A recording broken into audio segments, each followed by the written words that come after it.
Hi everyone, hope you can hear me.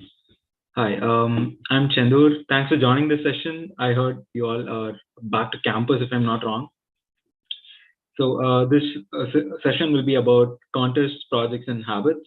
So, and you can ask your questions after each segment. So once we're done with contests, I'll get questions. And after projects, also I'll wait for questions. And finally, after the session gets over as well. Okay.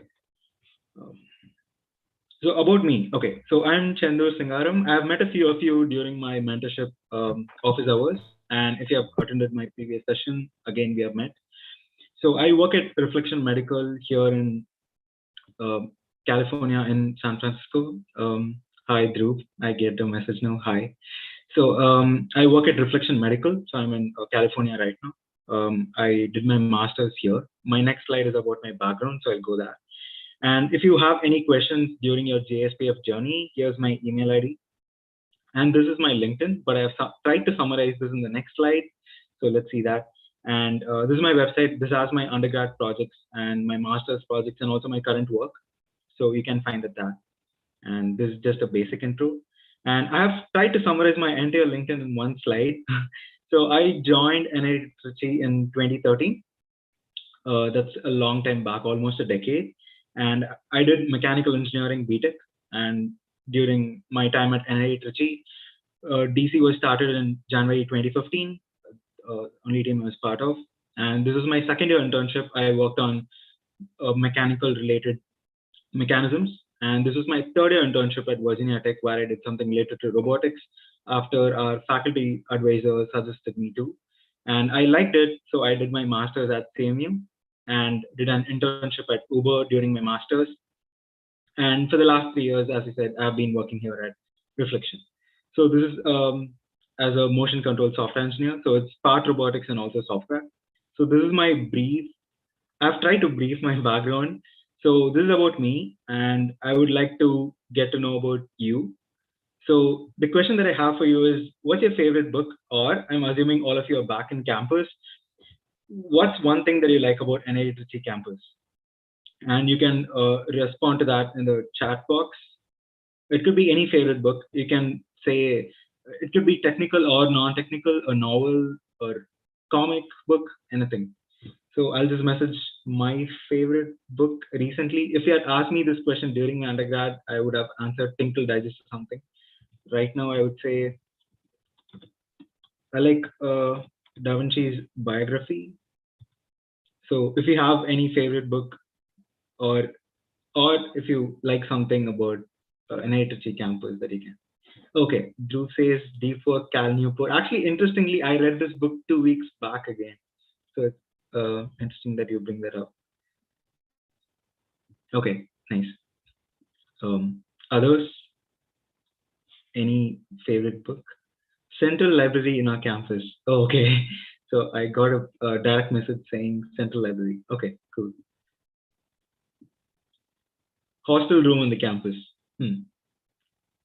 Spider office. Oh, okay, cool.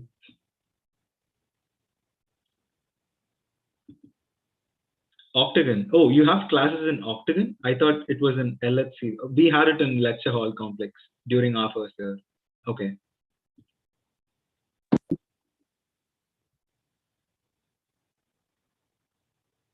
Anyone for favorite books? I got one book. Any favorite books? A novel that you liked or something like that?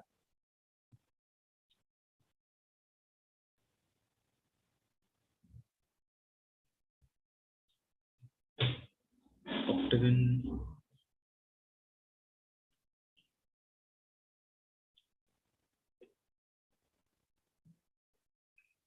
Okay. So the question for those who are joining right now, I know that a lot of people joined right now. So what's your favorite book and what do you like about it? Oh, Inferno, Dan Brown. Okay. Okay. Anyone else? Rich Dad, Poor Dad. Oh, okay. Cool.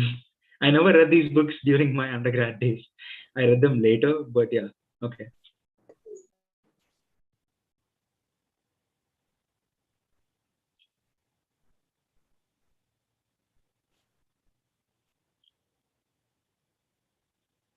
Okay. Orion's looks and architecture looks great. Okay.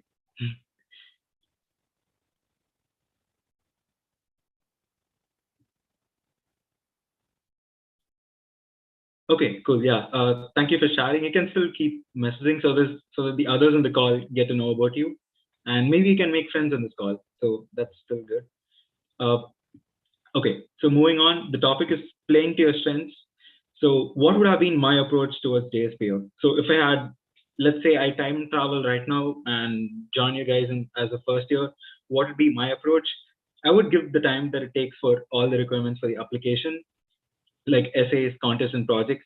But then I would spend more time on the ones that I think I'm good at in order to perfect them, like uh, contests and projects. I mean, you might have guessed it already. That's the topic of this session. So I would have still given the time that it took for my essay. So I'm not saying that I wouldn't have spent time. I would have still spent the time for essay, but then I would have focused more towards perfecting my projects and contests because I see them as my strengths. And oh, I get a question here. Okay, that's not a question. Okay, got it. So yeah, so what I think are my strengths. So first is attending contests outside NITT. So this is one part of the application of JSPO which you might already know. So it's going to contests outside NITT and attending them. Second is working on the projects, which I know a lot of you are having questions, and I have tried to answer that all of them in the session. And third part is cultivating good habits and something that's very practical, something that you can implement.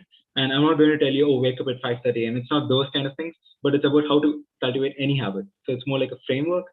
So these will be your takeaways by the end of the session. And as I said earlier, I'll take questions after we discussed about contests, after about projects, and also in the end. So yeah, okay, let's go. So before I talk about strengths, one thing about strengths is that if you're, let's say today you're not good at essay writing, it does not mean that you'll never be good at it. So there's this mindset of growth mindset and fixed mindset. So even if you're not good at something, you can spend more time on it, you can work towards it, and you can obviously convert that as your strength.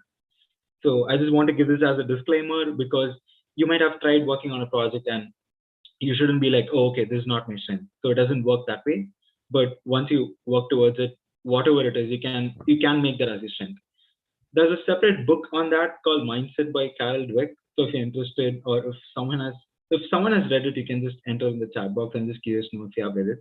But I know what it's about. I have not read the book, but I know what the concept is about. But yeah, I just want to give that as a disclaimer so that you don't think your strengths are fixed and that you don't work on what currently you're not good at. So yeah.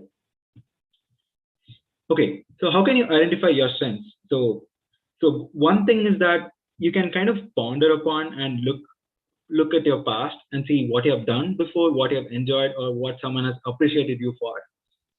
So for essays, maybe you might have gone to some writing contest in your school, or you might have had prior writing experience from high school that that has helped you, or some where you won some competitions or something like that.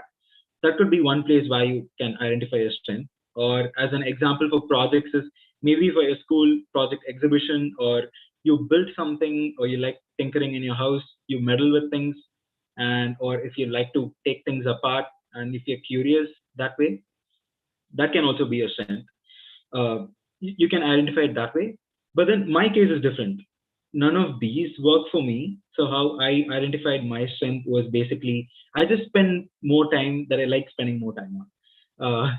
So that sounds a bit like tongue twister. Okay, so for projects, I like working on projects. I like tinkering, like as basic as like repairing some small parts of bicycle or something like that.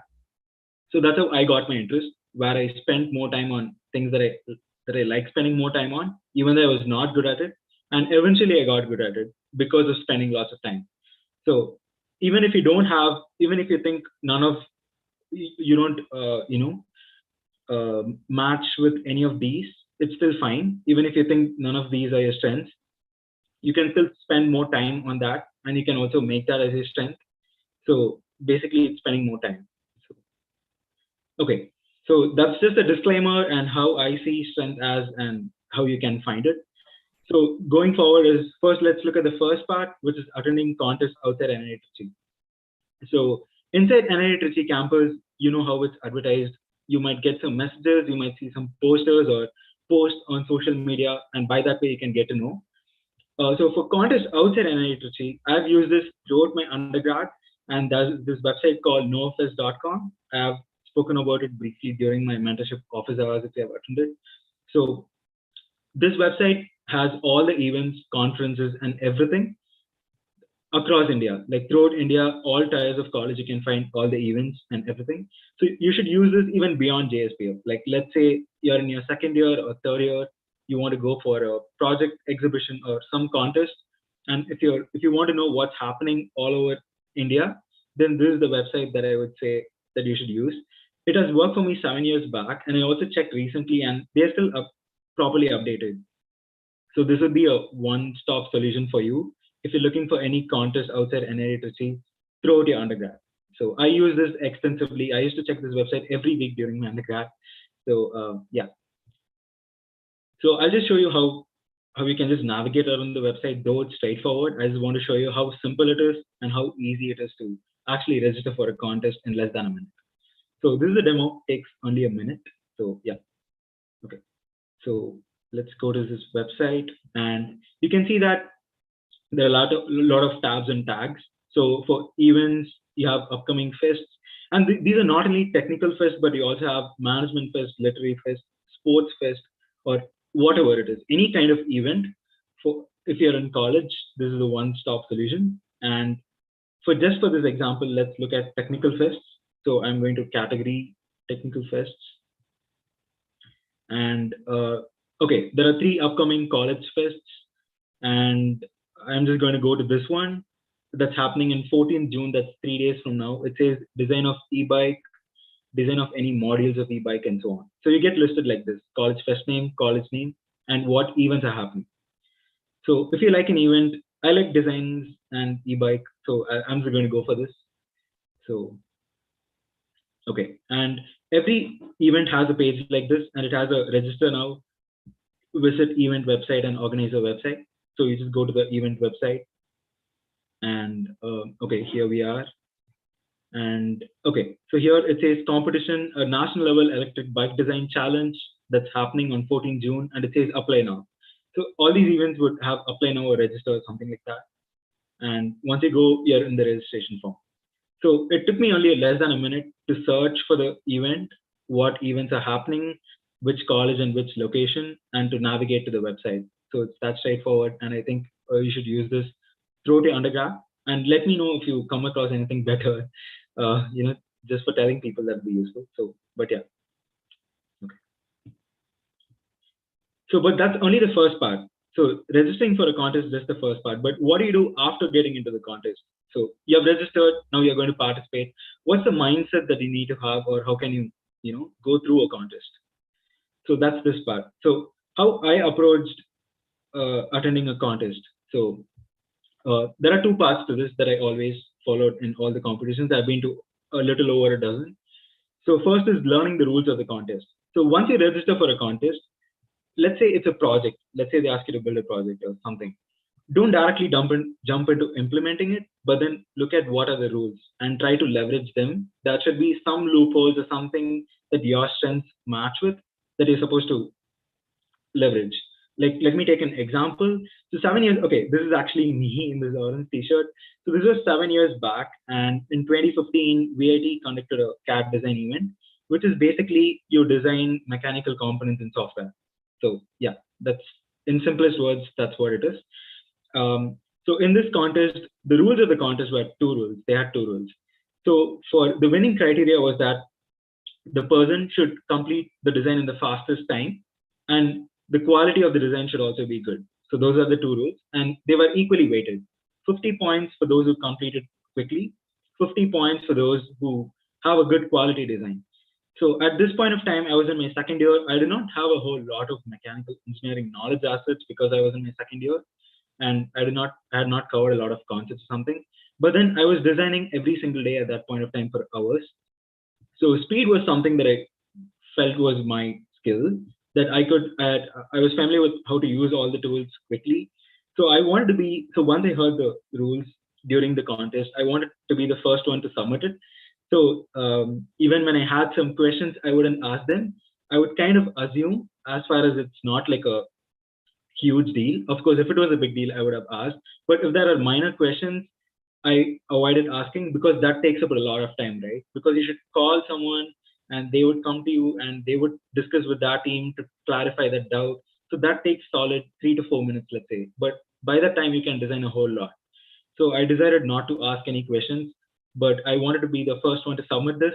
And so I did complete the design first, but then I did not get the first place though. That's because of the quality maybe, but that's fine. But still, I knew that once I just wanted to leverage my strength and wanted to be the first person to complete that.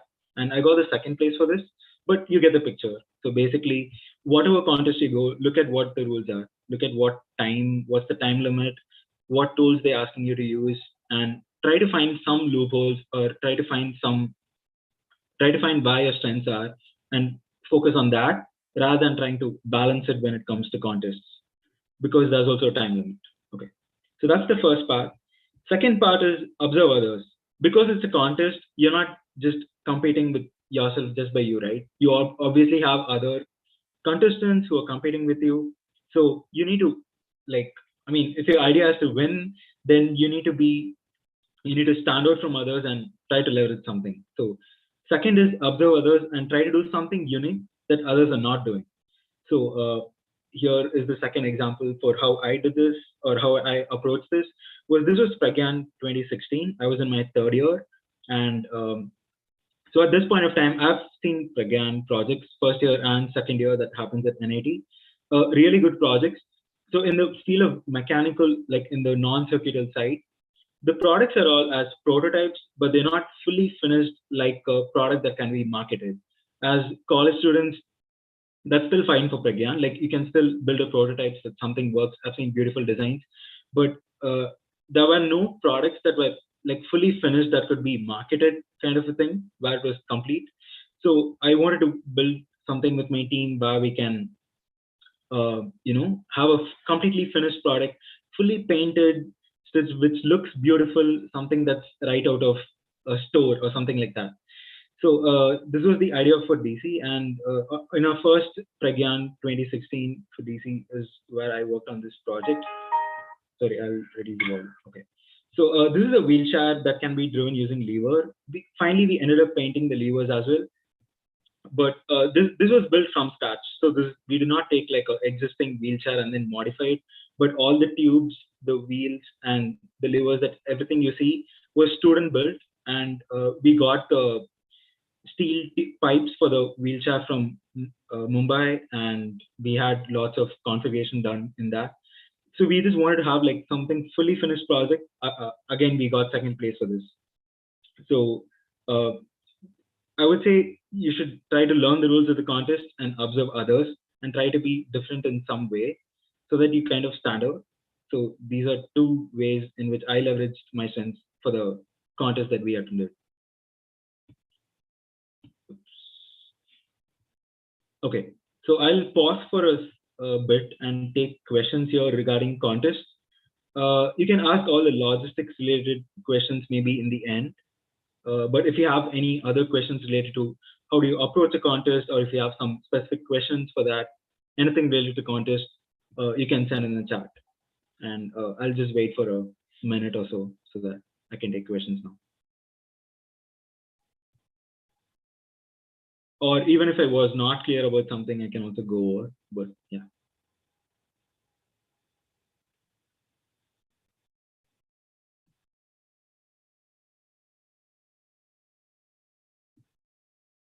This was fairly straightforward, so I don't expect any questions as such, but then if you have, feel free.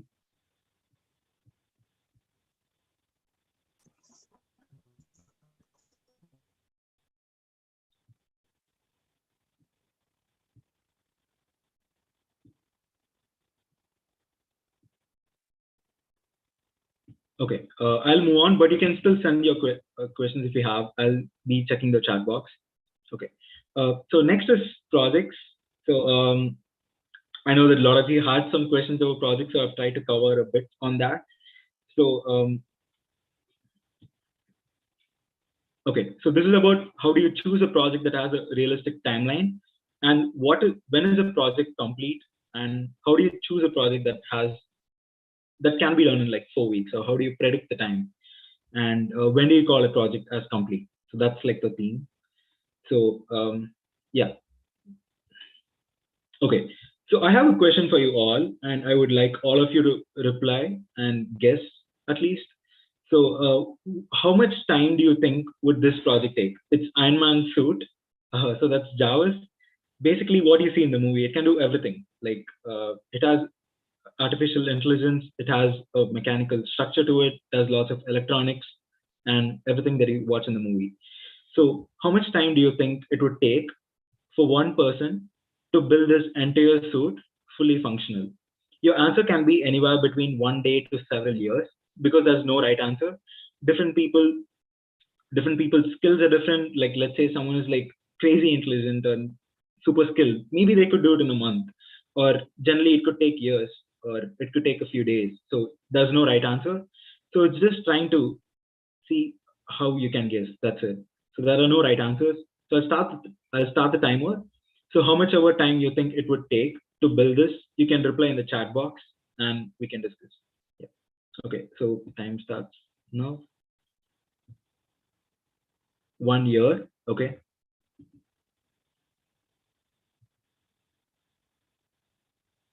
3 years. Okay. Maybe 15 years. Okay. It's still not a wrong answer. It's still maybe it would take 15 years. That's still right. Any other answers?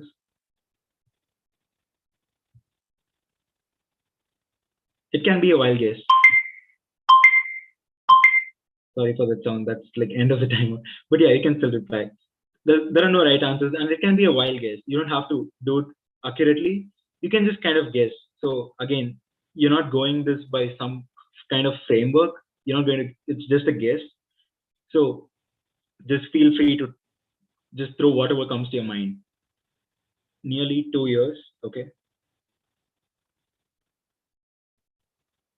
Others? Any answers?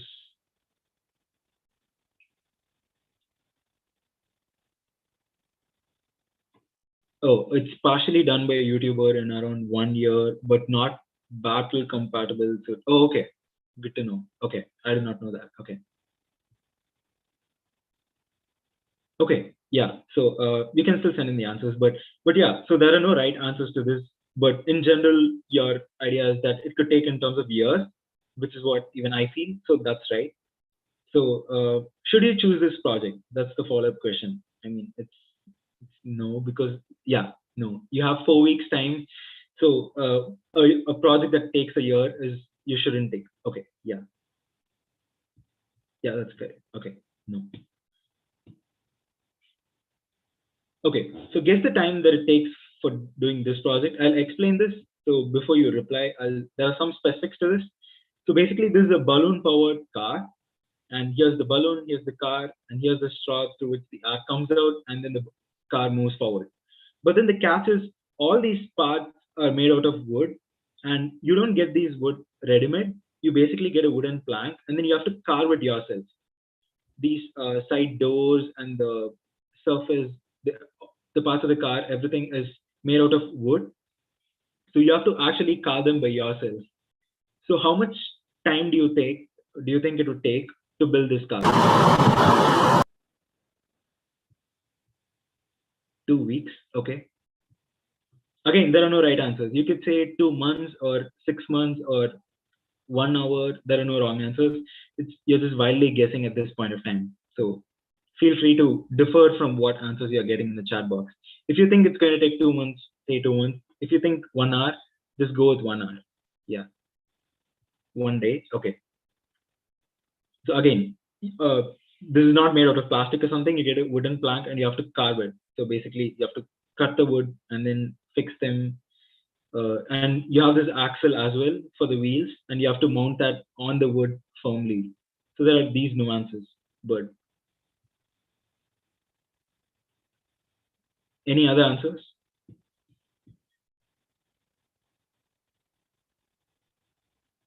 I can take wild guesses. So even if you tell 1 year, that's still the right answer. So please go ahead.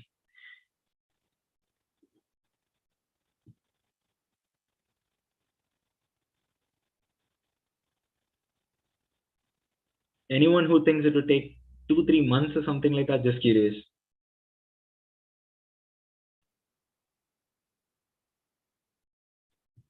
Okay. So now here's the interesting question. Should you choose this project? Yes or no? The end result of this project is it's a balloon powered car. And okay. I got 2 yeses. Anyone else? Yes. Okay.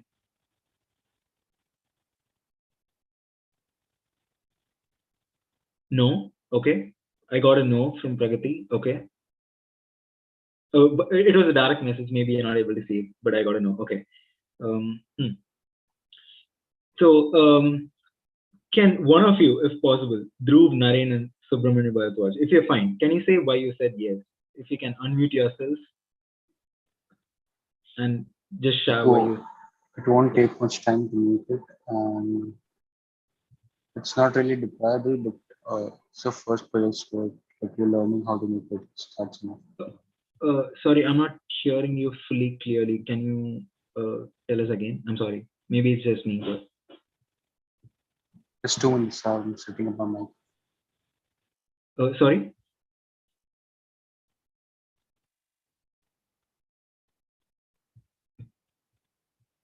Am I audible?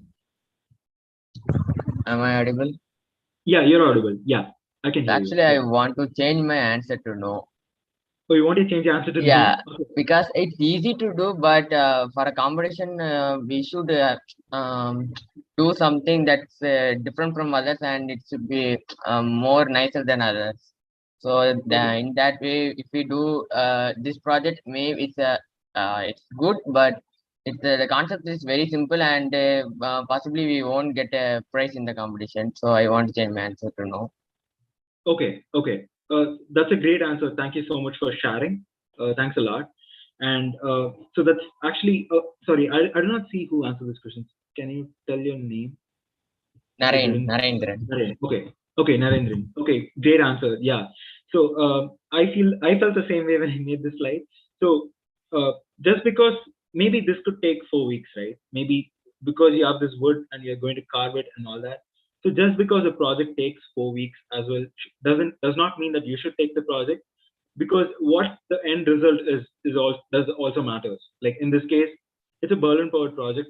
It's applicable for a science project in your high school, but for JSPF level, I wouldn't suggest you to take this project as such in this sense. Maybe if you're making it, if you're adding some other features to it, then definitely yes, of course. But in this level, I would say that you should not aim for doing this project exactly. But if you're adding some other features to it, then yes.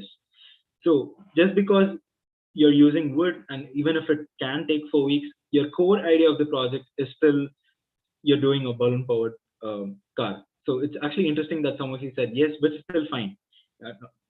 That's still fine. But then the point that I'm trying to share is just because something takes 4 weeks does not mean you should take that up as a project.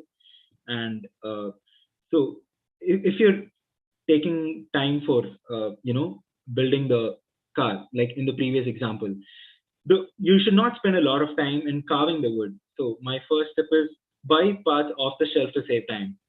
So yeah, so if you're building a car, don't spend 4 weeks trying to build the wheel. Just buy the wheel off the shelf. Just buy the wheel from Amazon or from your nearby shop or something like that. So the core idea of your project should take up most of the time, and try to save time by buying parts off the shelf is my first step. If you're doing something coding, if your project is related to coding, then this does not apply to you. But even in that case, if you're using a library that you'll be using for your project, don't write the library for yourself. First, check if that's used by someone else, then use it for your project to achieve something else. So that's like the parallel analogy that I would draw for coding. And yeah, second is, as I said, so just because you work on it for 4 weeks does not make it a 4 week project. Like for the coding example, it's writing the library for 4 weeks, but using it for something totally different. So if your main idea is to, let's say, design a game, don't spend writing the library for 4 weeks and then designing the game for one day. So if the game is very simple, so that's like the parallel for coding. In this case, it was carving the wood. Maybe once you start carving the wood, there's actually lots of nuances and things. So it could take a long time. So just focus on the stuff that you actually want to accomplish and try to buy the other stuff off the shelf. Yeah. Okay. So another question. So on what basis did you estimate the time for these, for the JARVIS and for the car? What actually ran through your mind? Like buying the parts could have been difficult, or building it could have been difficult, assembly, or it could be anything. So what aspects did you think, or did you use knowledge set? Okay, that's a great answer. Yeah, knowledge set can kind of change your time duration. Maybe someone knows coding, but then they can do it quicker. If someone does not know coding, then it can take a lot of time for them. So that makes total sense. Any other answers? You could say, like, yeah, as you said, acquiring parts or assembling the parts or testing, even that's also included in estimate. So what other aspects did you think of while estimating?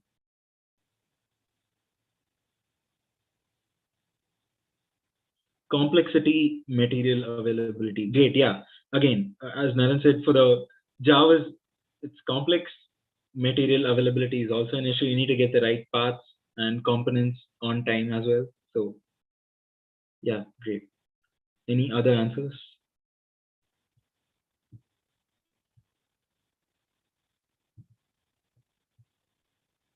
Number of features? Oh yeah, that's a great answer, because for each feature takes some time. So as you increase the number of features, the time duration also adds. So yeah, great answer. Anyone else?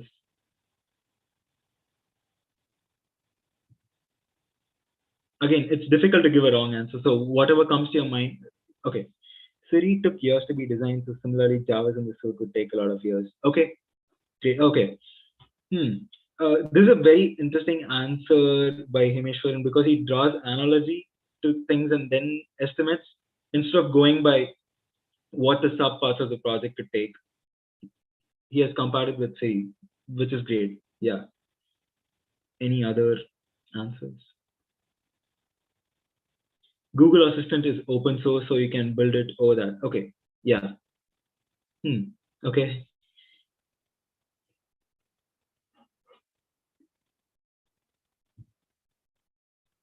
Okay, amazing answers. Thank you all for responding in the chat. And yeah, so how you can estimate a project? Just one suggestion from my side is there are 5 parts to a project. So first is finding the parts and acquiring them. Second is assembling the parts. In the case of, let's say, the Berlin-powered car, you're cutting the wood, you're building them, you're putting them together, and you have these wheels all mounted. And then programming applies for JARVIS, where you actually write the code.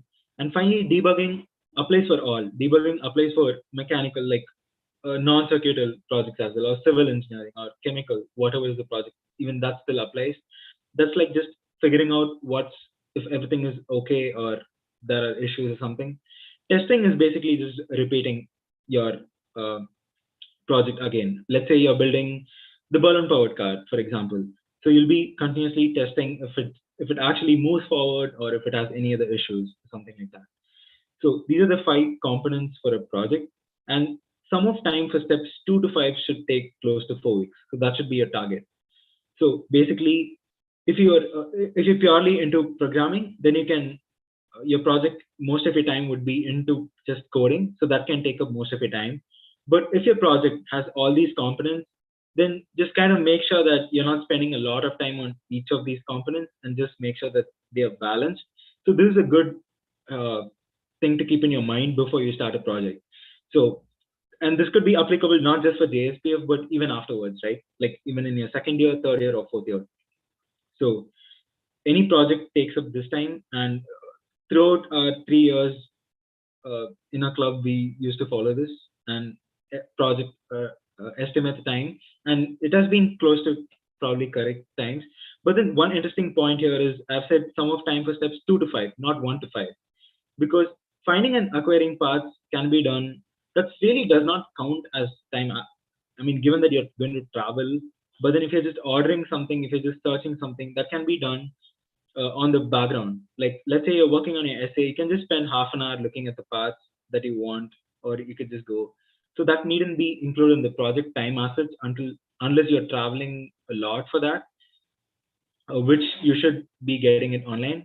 So in general, steps 2 to 5 should take close to 4 weeks. So that's like your general kind of target that you need to keep in mind before you proceed with the project. So yeah. Okay, so having said this, keeping this in mind, so first is finding parts, assembling them, programming, debugging, and testing. So keeping these 5 steps in mind, I have a assignment. Okay, this is not assignment. This is an exercise for you all. So this is a fingerprint door lock. So a person touches the fingerprint scanner and the door lock latches and unlatches. So this is basically built, and you're going to do the estimation again, but then knowing the details that these are the components for the project. So let's go.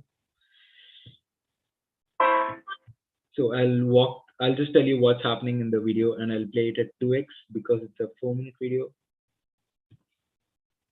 Oops, sorry about that.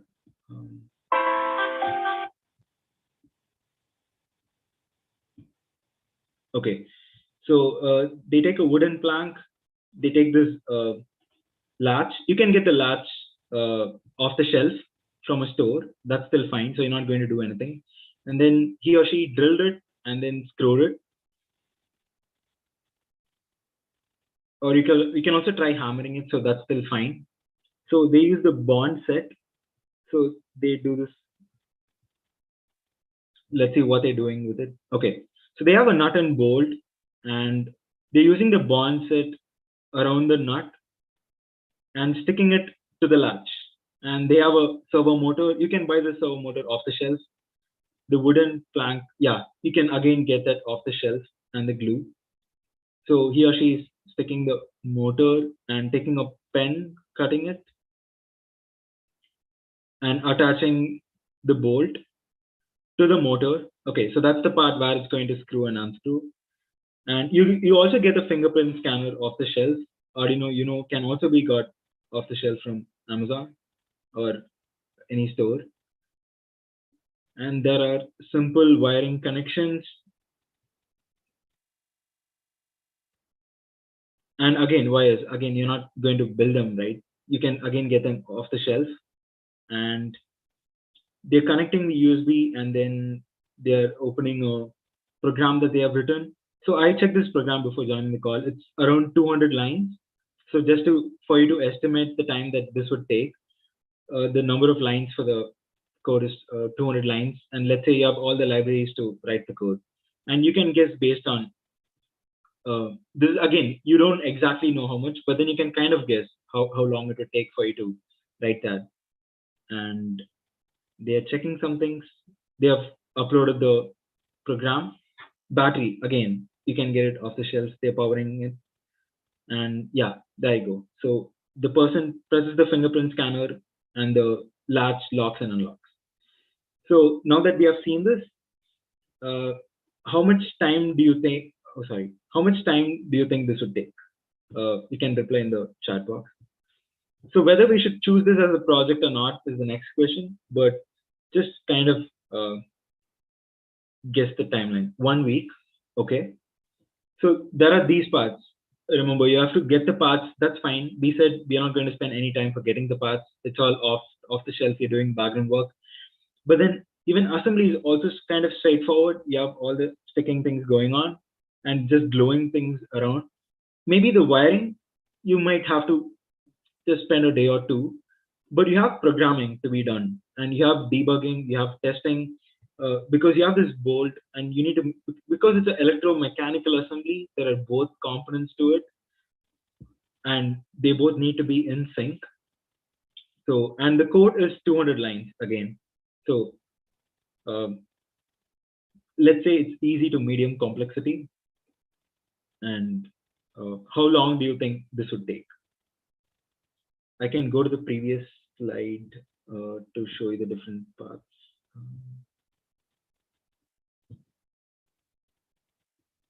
Okay, yeah, these are all the different aspects. Okay, I get another 1 or 2 weeks. Okay,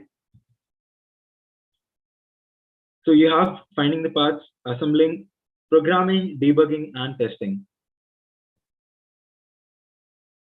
Any other answers?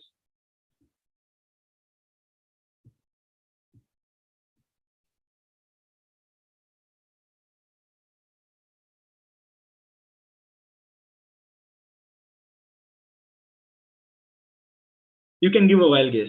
That's still fine.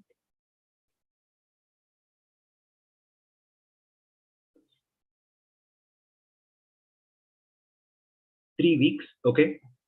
I'm slowly getting answers. Oh, I got another 1 week. Okay, I'll wait for a while. You're all thinking, yeah, I'll wait for a while. So basically, you saw the video. So finding the parts is straightforward, but assembling the wiring connections, programming 200 lines, debugging and testing could take time because you have these bolts and it has to connect with the latch. And 2 weeks. Okay, I got another answer as a direct message. 2 weeks. Again, there's no right answer, right? Each people's skill is different. Maybe you're super really good at programming, you can do it in a week. Maybe not. It could take 2 months for you. That's still the right answer. 2 months is still not the wrong answer. So if you think it would take more time, you can still go ahead with your answer. So that's still fine. So feel free to differ from the answers that are already there. If someone had asked me, I would have definitely estimated more time, because during my first year of undergrad, I didn't have coding skills or not good with electronics. So I would have estimated more than 4 weeks. I would have estimated more than that, like 2 months or something like that. So it differs from skill to skill. So this is just for you to understand how you are estimating. So I'm just insisting upon this to say that there's no right answer. So yeah. Any other answers?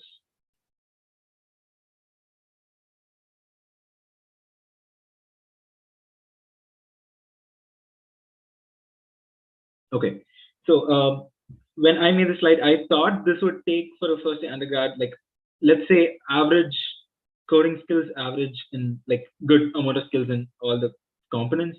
I thought it would take 4 to 6 weeks, because sometimes we might underestimate the amount of time that it takes for testing and debugging.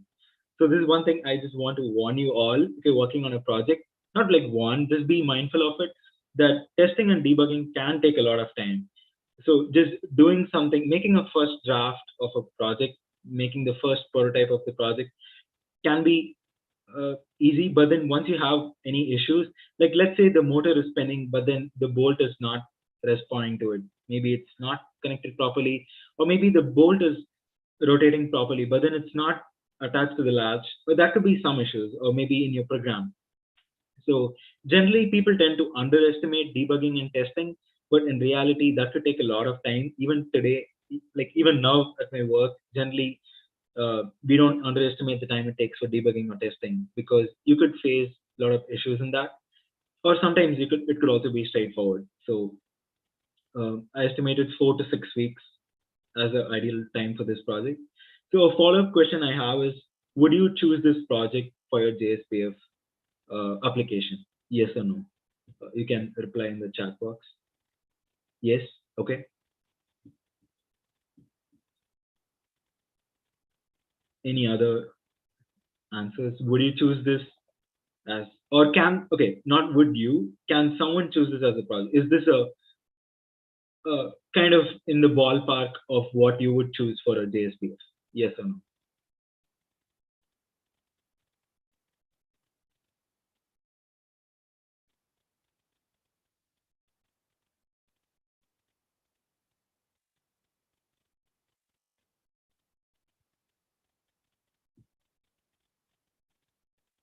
Any other answers?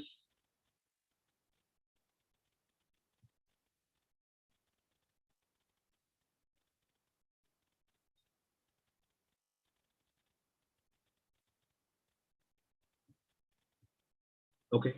So I feel you can take up this project. Sorry about that. So I think you can take up this project for JSPF if it's under your skill set, if it's under your interest.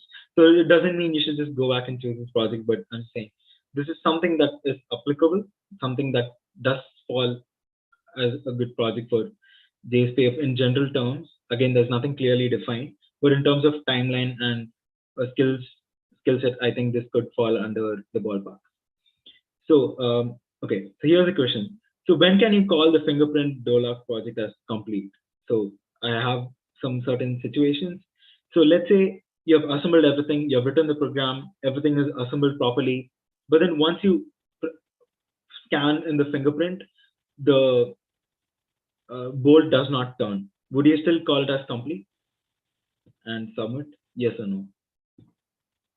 So everything is assembled, you have programmed, but then, okay, I got to answer no, no, okay, no, okay.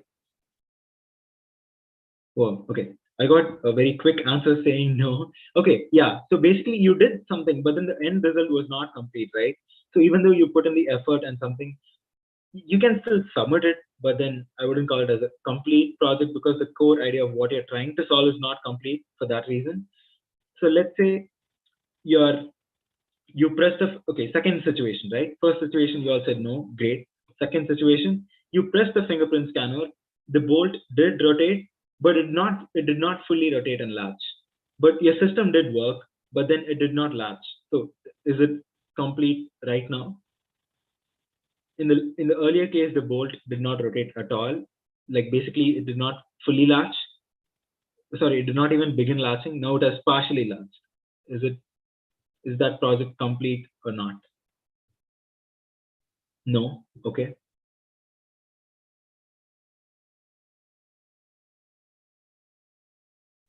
Any other answers? I mean, if you think yes, that's still okay. There's no wrong answer here. Okay. Okay.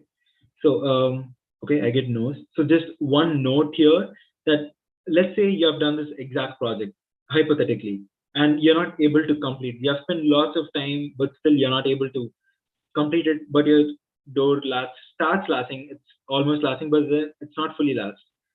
That's still okay for you to tell in the abstract. You can just talk about in the abstract of the different things that you have tried, what you have attempted, how you have approached it.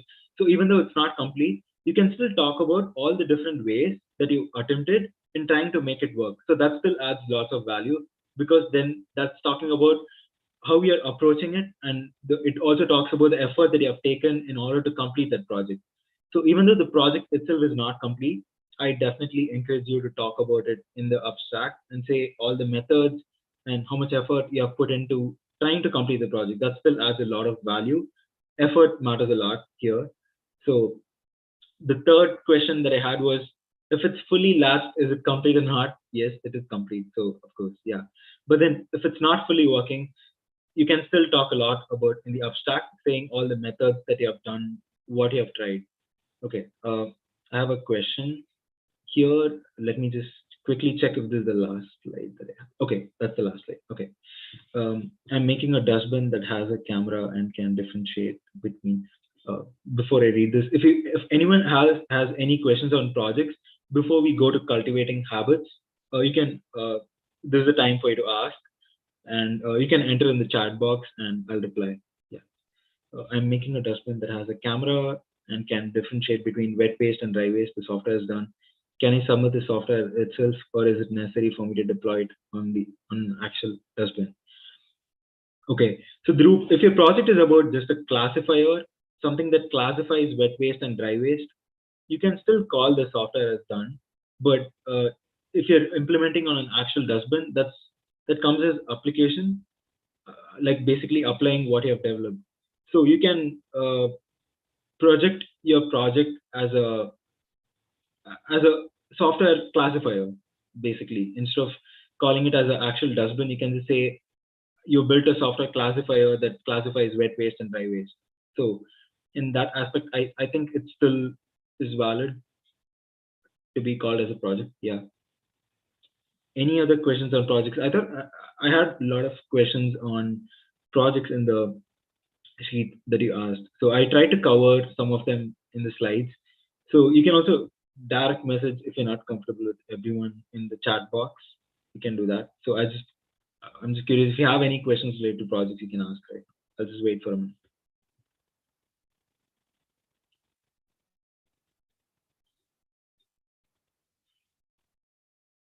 It can also be a general project question and needn't be JSPF related, but yeah.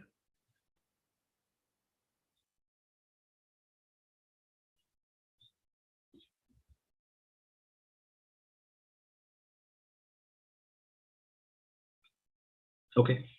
So yeah, you can still email if you have any questions. I got some emails related questions, but then if you have any questions right now, we can also ask in the chat box. Okay. So moving on, these are some of interesting set of slides that when I made them, let's see. So these are cultivating habits. So building a new habit. So let's say you want to read a book for 30 minutes every day, or you want to go running or jogging for an hour. How to make it happen? So these are like some practical ways that has worked for me in the past. So that's why I've included in the slides. So being an undergrad, you're away from your parents, you're by yourself. So it's a good time to cultivate a new habit. You're by yourself. So it gives you compounding effect throughout your life. So yeah. So how to build new habits? So there are 4 steps. First step is first step is to make a task very easier to start. Sometimes we just have this reluctancy because we feel, oh, this is a humongous task. How do I complete it? Because we look at the end result of a task and we'll try to procrastinate. So just make the task very easy to start. So what I mean by that is, I'm going to take the example of reading a book for 30 minutes every day and talk about that. Okay. So ways to make reading a book easier. So first step is making it easier to start. So first is buy the book, right? So if you don't have the book and if you're like, oh, I want to read this book one day, and then of course, only if you buy the book can you read it. So don't think about the end goal of completing that 600-page huge book as very difficult. But the first step towards completing that 600-page book is to buy the book. So if you don't have the book, buy the book. That's the first attempt. So if you're still not reading, if you're still not beginning to read after buying the book, place the book on the desk or something somewhere where you can actually see it. Don't keep it on your shelf. Don't keep it in your suitcase. Don't keep it in your cupboard or something. Just keep it on your bed. And every day, whenever you come back to your room after classes, you see that the book is on your bed. and let's see if you're beginning to read. So even if you're not reading, then your third attempt is that just place a bookmark. Sometimes we might think, oh, it's a lot of effort to actually open the book and then start reading, because mind is so subtle. You might think this might sound silly, but then practically these are some blocks that we have. So if you're still not reading, place a bookmark in between or in the first page of the book, and then let's see if you're starting to read. So even if not, fourth attempt is just place the book upside down and then start reading. So the concept that I took from these coming slides are from the book Atomic Habits. So it's a really good book, and it's very practical. And just curious, if anyone has read that book, just give me a yes in the chat box. I'm just curious to know. But these are 4 ways in which I thought of that can make the book. I'm reading this right now. Oh, okay. Dhruv, he reads deep work and this one. Okay, cool. So yeah, this is an amazing book, and you can, those slides that are coming up are kind of are ways that I've implemented by using this book, basically. Okay, so these are ways in which you can make it easier. A parallel for running is that, let's say you're going to run for 1 hour every day. The way to make it easier is buy your running clothes before you go to sleep. So let's say you're planning to run at 6 a.m. in the morning, buy your running clothes the previous night, so that once you wake up, you won't feel lazy that you need to change your clothes or something, but then you're already in your clothes. So it's more easier for you to start. All you have to do is buy your shoes and go out. So that's the parallel for running 1 hour every day. And also you can keep your shoes and socks ready in the doorstep the previous night. That's also another way, because mind is so subtle. Again, this might sound silly, but then it's that subtle. So the previous night you can do the activities to make it easier the next day. So that's the analogy for running. So that was step 1. So step 2. So step 1 is that you have made it easier to start. Okay, so you have started running, you started reading the book, but then how much to read or how much to run? So basically it starts small by setting small goals. So for reading a book, just read 3 sentences the first day, nothing more. Because if you read more than 3 sentences, let's say you read 6 sentences, then the next day you'll be like, oh, I read additional 3 sentences the previous day, so I'm not going to read anything today. But then habits does not work that way. For habits, you're supposed to do it every day. So read 3 sentences the first day and then repeat it. Do not read more, but do it for 10 days or 15 days or something like that. So that your brain cultivates that, okay, this person is coming to read this book every day, and your brain that's how your brain builds a habit. And after you read the 3 sentences from the book, just say that you're done reading for that day and just go on with your other activities. Don't time block 1 hour or something like that. Just read 3 sentences, call that you've done for the day, and just go ahead. For running, just go outside, jog 5 steps, and then come back and sleep. So it's I'm not joking. So like you can just go out, just jog a few steps, just walk around and just come back. You don't even have to run for 1 hour or anything. You can do that for the first few days. So, and then you can say, okay, you're just starting small, setting small goals, and you're rewarding yourself. So that's the next part. So once you complete these 3 sentences, or once you just go out and jog a bit for the first few days, you reward yourself. Like basically you can give yourself a chocolate cake that day, or I have some other strategies which we'll see next. Okay, so third part is give concrete rewards to yourself once the task is complete. So once you've read the 3 sentences, jogged a bit, how do you reward yourself is look at all the not so productive things you're doing and try to limit them. Maybe you're watching too many movies. So once you complete the reading 3 sentences, then you can say only if you complete reading those 3 sentences, you'll give yourself 10-minute watch time of movie. So one day you read 3 sentences, you get 10. You can watch TV for 10 minutes. The next day you read 3 sentences, you get additional 10 minutes. Or you could also change that into rupees and add to your vacation budget. So you go out, jog for 5 steps, jog a bit, come back, you add 20 rupees or 100 rupees to your vacation budget. That finally adds up for which you can go to your vacation. And this doesn't mean that you should be reading 3 sentences throughout, but you get the point. After a few days, you should start reading more, but then you should start small and then take it from there. Also, if you're rewarding yourself, you should also penalize if you're not doing something. So remove 20 rupees from your budget. if you have already added 100 rupees to the budget, and if you're not doing something, penalize it, remove 20 rupees from your rewards so that you're even more motivated to do it. And yeah.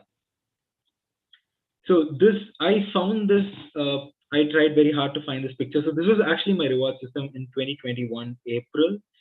So I have all this, and you can see this plus or minus dollar sign. So if I wake up at 7:30 a.m., I give myself $5. If I don't wake up, I reduce $5. So that's this minus. And in this right corner, when I took a picture, it wasn't covered. So basically, VACBD means it's vacation budget. So I was adding all these dollars for my vacation budget, and I actually went for 2 vacations with this reward system right here. So it's actually something that worked for me. I just want to share with you that it's real, and it's not just something that I'm just coming up with, but this is my schedule back then. Now it's way different. Now it's all online, so less hassle. But for you, you don't have to have it this complex, right? It could just be just one thing. Just say wake up. If you want to wake up at 7 a.m., just say, okay, I'm going to wake up at 7 a.m. and reward myself with so many rupees or watch time of movie or something like that. So it needn't be this complex so that you're not tracking a lot of things and that becomes hassle. You could just track one thing. So yeah. Next is the most important part, is visual scorecard of your progress. So first is, yeah, there are many ways. One is calendar. Actually, if you can see my camera back there, I have the calendar, which is exactly this of a visual scorecard. And I do study something for 2 hours every day, and I have a visual scorecard for that. And again, this does work. So you should have some way of showing your visual progress. If you have read for 3 sentences every day, you can mark X mark in your calendar. Or you could buy a jar, and I haven't tried this though, but I've read this, that you can use a jar with marbles, and you can keep filling the jar with marbles. So that shows you that how much you have done that, and it's some kind of progress. So some kind of visual scorecard keeping is good. So yeah, these are about habits, and just these 4 steps. Make a task easier to start. Start small, by setting small goals. Reward yourself and have a visual scorecard of your progress. Okay, this could probably be the most important slide that you're looking at today. So you're in NIT. This is not related to JSPF though, but it's related to your NIT, rest of your time at NIT. So I came across this video a few months back. So this is basically how to study effectively. And these are proven strategies. I'm not going to play the video. That's a long video, but then you can watch this. His name is Ali Abdal. He's a YouTuber. Has amazing, productive, easy daily hack videos. And these are strategies explained by him, but then there's also science and research to it. So basically, spaced repetition and active recall. I'll go over them. So spaced repetition is that you don't read a concept every day, but then you give time for you to forget the concept, and then you pick it up again. So let's say you're reading something today, you don't read it again tomorrow and day after and continuously, but you give increasing gaps. So you read on a Monday, then you read on a Tuesday, then you give some gap and read on Friday, then 2 weeks later, and so on. So you can see this graph. So this is called as forgetting curve. So the first time you learn, you're going to forget within 3 days. But the next day you revise, you're going to forget it only after 7 days. But you also give some gaps to when you're revising. And finally, in the end, you can see that you're going to sustain the knowledge for a longer time. So let's say you're preparing for a subject, engineering graphics. I don't know if you have that course at NIT, maybe you had it already. So let's say you're reading engineering graphics, just space it with, just don't read it every day. Have other subjects in between, and you space your study time basically, so that you the concepts still stay with you and that you don't forget. So that's the first part. So second part is active recall. So when you're reading, you're not supposed to reread the concepts apparently. So if there are 2 paragraphs, you don't reread them, but instead you'll simply answer the questions. So you'll frame all the concepts as questions, and you'll answer those questions when you're revising. So basically your revision won't be reading a book, but then your revision will be looking at a set of questions that you framed for yourself the first time when you were reading it. And then the next time when you revisit, you'll simply be answering all those questions. So that you're basically what's happening is that your brain, you're trying to retrieve it from your brain So that has more effort, and that forms strong bonds and stays with you for a longer time than simply reading from a book. So while revisiting, basically try to convert all the concepts that you're reading into questions. I know it's difficult for all the subjects, but then if some subject is very crucial and difficult and if it has lots of concepts, you can try for that, just that one subject, and then see how it works out. So this applies also for numericals. So for numericals, you don't have to simply read how they are solved, but instead you can just read, how you can again solve the problem basically instead of reading the solution. So that's active recall. And I got a question in the Excel sheet in the previous session actually, but I had included this slide for that, but I felt it's still applicable for this session, so I just had it. I felt that was a good question. I forgot who specifically asked that, but that was in the last session. So they asked for self-help book suggestions. So at NIT, if I ever go back and if I want to give myself some book suggestions, these are the ones that I would like to have gotten. This is my view. Maybe different things for different people, but then I feel as a student at NIT Trichy, these are really good books, and I can go over what these are. First is basically Atomic Habits, getting good habits for yourself and staying on track and removing all bad habits as well. So this is also for removing bad habits, by the way.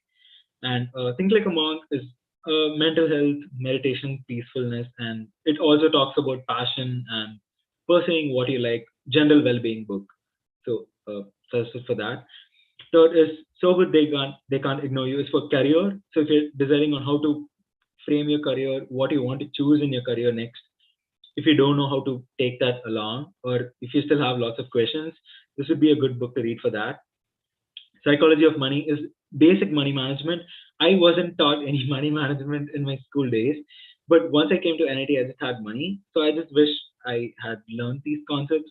So Psychology of Money is a good book for that. And Essentialism is, so if you're going for inductions, right? Like at this point of time, you may be attending lots of inductions, you have lots of clubs that you're trying for. Essentialism talks about how do you choose all your opportunities, and how do you not make yourself uh, anxious about things and be paranoid with so many things revolving, but how to choose things effectively. So that's essentialism. And where good ideas come from is actually for really for everyone. But then if you're interested in technical projects or something, and if you're trying to come with new ideas, this book kind of summarizes everything that you need to do in order to set up your environment and how you can come up with good ideas. So if you're part of tech clubs, or even if not, if you're working on some project or something, this is a good book to read for you to get some ideas for your technical projects. And my full reading book list is here. So if you're just curious about the other books that could be related to these, so yeah. And this is the last slide that I had. Thank you so much for taking your time on a Saturday morning. It means a lot to me. And hope you learned something. And I'll be sharing the slides with all of you, so you'll have all this information. Thank you again. But if you have any questions to ask me, I would be more than happy to answer. And this includes logistics questions as well. So you can ask any logistics question as well, or anything related to the presentation. Yeah.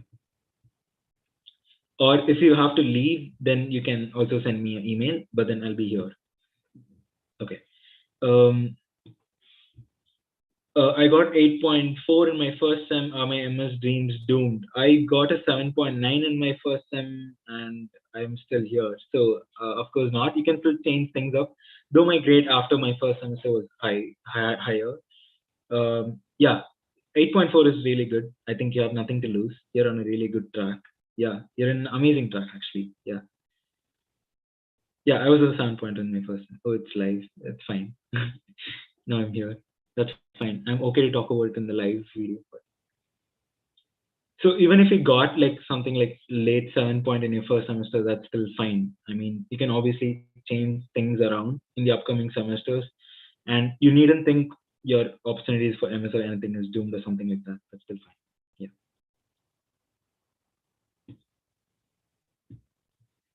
Any other questions?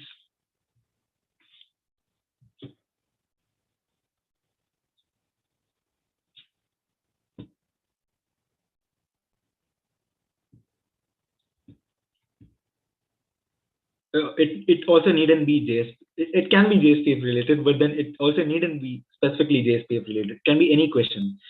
My time at NIT, what I did at NIT, or what you want to know about. It could be any question. Yeah, just feel free. It's your time. Feel free to answer whatever is in your mind.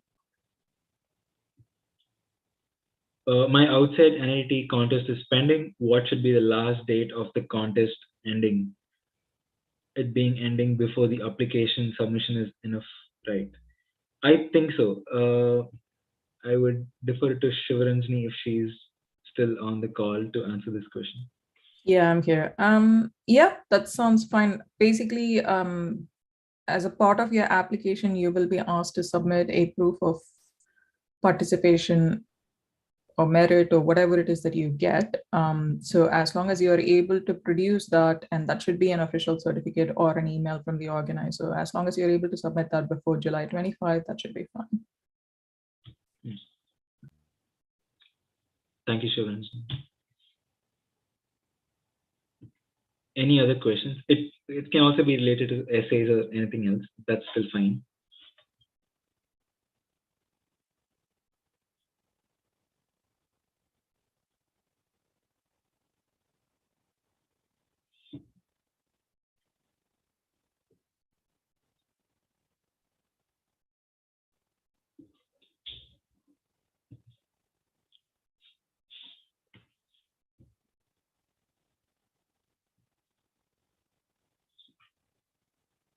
The questions can be really anything, like whatever comes to your mind. Or if you want any restaurant suggestions or something.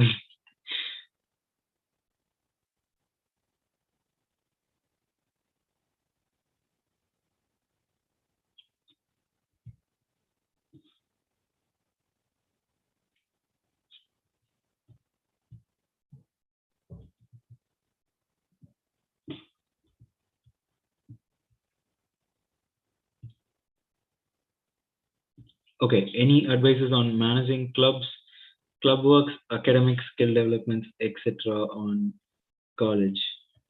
Okay, Hemeshwaran. Okay, so in terms of managing all of them, again, sorry, I'm referring to a book, but then I would ask you to read this book, Essentialism, but then I'll still answer your question in terms of words. So I wouldn't suggest you to do take up a lot of things and be in a lot of teams and try to not manage them. I would say just if you like organizing, just my suggestion would be to choose one team that where you're doing some organizing work, but then don't be in three teams where all of them are doing organizing work and you're learning the same skill set. But then you cannot give everything to that. So in terms of clubs, just make sure you're part of one technical club and one organizing club in general. Would be my suggestion. But even then, if you're not into organizing or marketing or anything of that side, you shouldn't force yourself to be in those teams. Like I wasn't part of any organizing team. The only team I was part of was DC and Synergy. So you shouldn't force yourself because others are joining. I know that sometimes that can happen because your peers are all joining these teams. So just don't feel pressurized because of that. So if you truly like something, just go for it. And I think that itself clears your mind a lot so that you can focus, so that you have more time on your academics and other stuff. And in terms of skill development, there are lots of YouTube videos these days and NPTEL, and you can learn a lot of stuff on your own as well. I used to watch YouTube videos back then, but then now there's lot more content. So there's scope for you to learn on your own. So in terms of skill development, you can also check Coursera, edX, or the MOOC that you're doing as part of JSPF itself, and look at the next level of courses or the interest that you have, and take courses on that. In terms of academics, just refer to the two slides that we just discussed: active recall and spaced repetition. There's lots of science to back it up, so that should make your academics more effective in terms of the time that you spend. So yeah. Hemeshwaran, please let me know if I did not answer your question. Okay, got it. Okay, thank you. Yeah. Any other questions?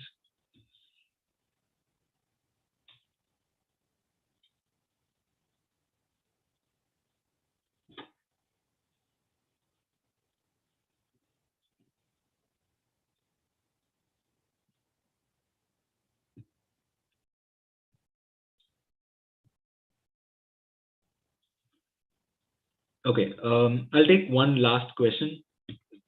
You have all asked questions. If anyone has any question to ask, this is your chance. Go ahead and message in the chat box, or you can also unmute yourself.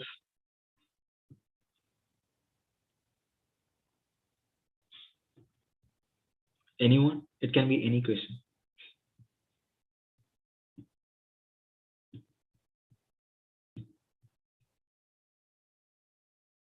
You can also send a direct message, by the way, if you want to.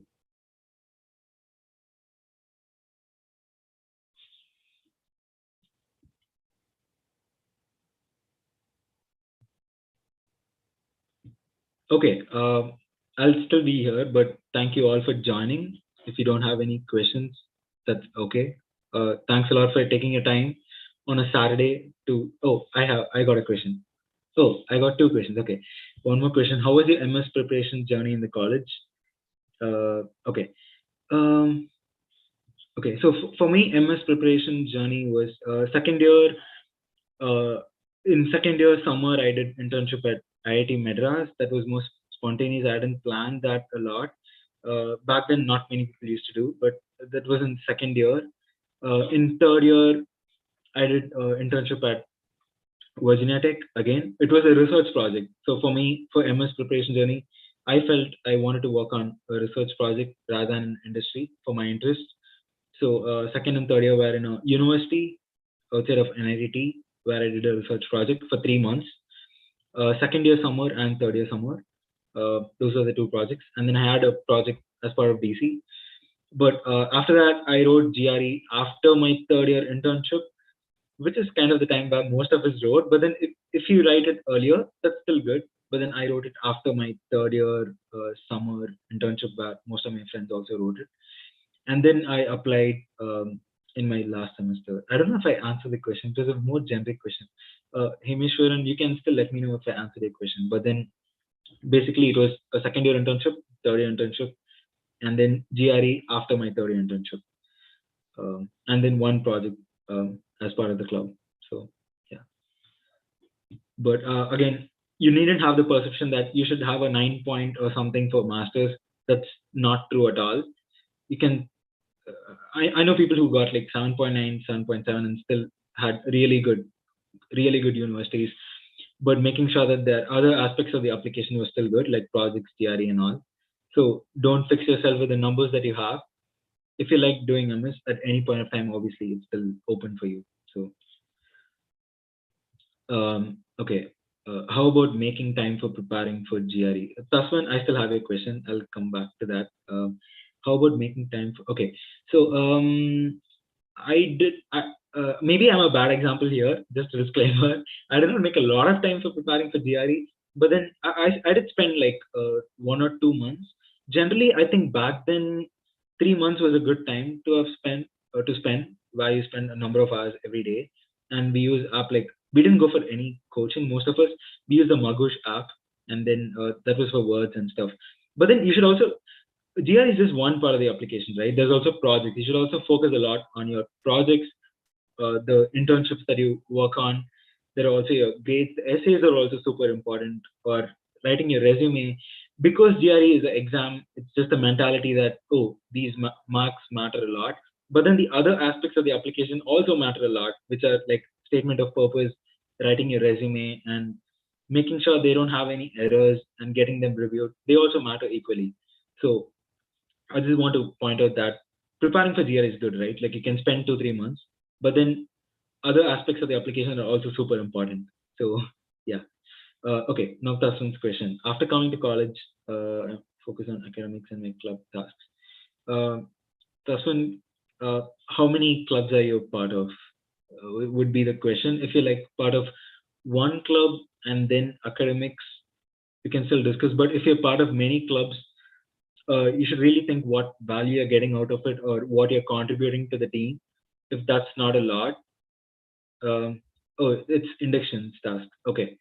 I tried only for one club induction back then. It's still okay to try for both the club inductions. But then if you're not able to manage academics and Spider and Delta inductions, I would think about Spider and Delta and see which one matters more to me. You can either drop one of them, but that if you don't want to drop them, time block your days. Just don't have them in your mind. Say that on Saturday I'm going to work on spider inductions. On Sunday you're going to work on delta inductions, and time block the specific days. Because once you approach something open-minded, on Monday evening, if you think about, oh, what am I going to work on? I have spider, delta work, then that adds lots of confusion to your thinking process in terms of what to jump on and what to actually work on. So time block your days. Say Monday will be for delta. Whatever happens, Monday is for delta inductions, and also Wednesday or something like that. So once you fix your days, but if something important comes up the next day, you can turn it around. But then on Monday evening, don't try to sit and decide what you're going to work on. Just try to have it beforehand so that, okay, I have a follow-up question. I don't have a basic idea of the programming languages which are involved, and I'm unable. Okay. So when you're trying for spider and delta inductions, the question is basically, in terms of idea of programming languages, how do I, if I don't have enough knowledge, how do I build it up? Okay. So one thing that you can do is try to take courses or books where you can learn the concepts. Can you respond if you're doing that? I think you should take courses or work on small projects that where you learn the language, and then you can work on the tasks. So even if the club induction does not go well, that's still fine. I mean, because if you like programming, you can obviously work on your own. And I know people who aren't part of technical clubs, but who are really good programmers and got great internships in colleges or jobs or something. So it's not like only if you get into a tech club, you can become some tech. There's nothing like that. Even if you're not getting into tech club, you can obviously prepare for yourself and become even better than them. That's completely possible. He said, I'm learning from YouTube. Okay. So I would say work backwards. So if Delta is giving you a task, look at what concept that involves. So try to learn, what it involves. Let's say JavaScript, then specifically learn the concepts that's required just for the task. And try to also get a basic fundamentals of the JavaScript, but then beyond that, try to look at specific concepts that you have to learn in order to complete the task. Yeah. I hope I answered the question, but then you can also email me. We can get on a call or something if it's more. Okay. Yeah, you got it. Okay. Thank you. Yeah. Okay. Okay. Any other questions?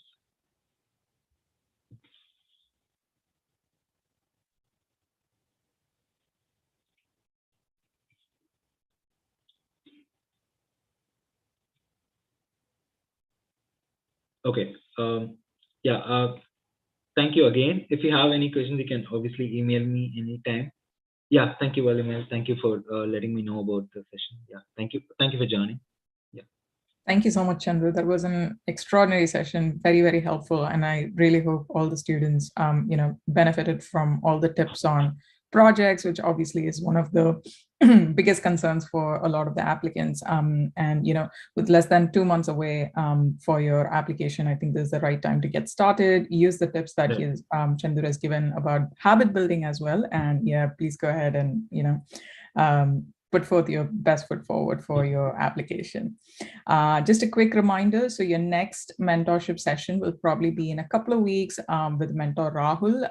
He will try to, talk a little bit about some of the things that might be helpful to you towards your, final steps towards your towards your application. So please do stay tuned for information about that. That will be shared with you on your WhatsApp groups. Thank you so much, everyone. Enjoy the rest of your weekend, and thanks, Chendur. Have a good night. Yeah, thank you so much. Thank you.